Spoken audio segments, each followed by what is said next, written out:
When there's friction, then we create connection.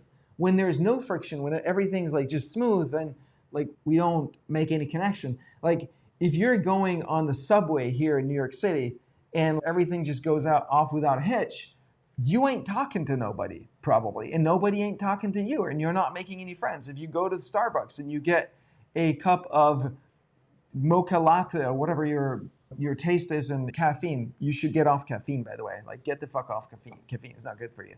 Um, and everything your order is taken and it all goes down without a hitch, you ain't making no new friends. But if all of a sudden, like, the whole place is shut down, or you're on the subway and there's like this like super smelly homeless person, or the train stops and doesn't move, or like some kind of thing happens, now you start talking to each other.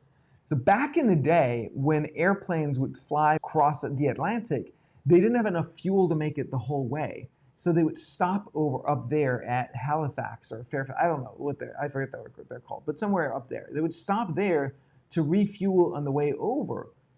And so there's still a fair bit of infrastructure and airstrips and all that stuff, even though it's not being used anymore.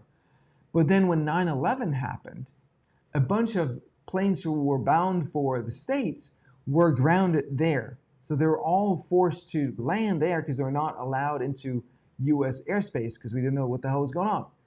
And so they're forced to land there in Canada, and they were actually stuck on the ground for, I forget, a week, 10 days, something like that.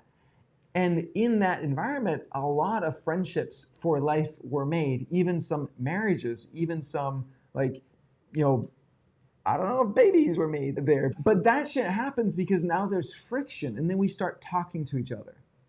So the same goes for masterminds and events and coaching programs, etc. Like, create these points of friction where people have a chance to connect with you.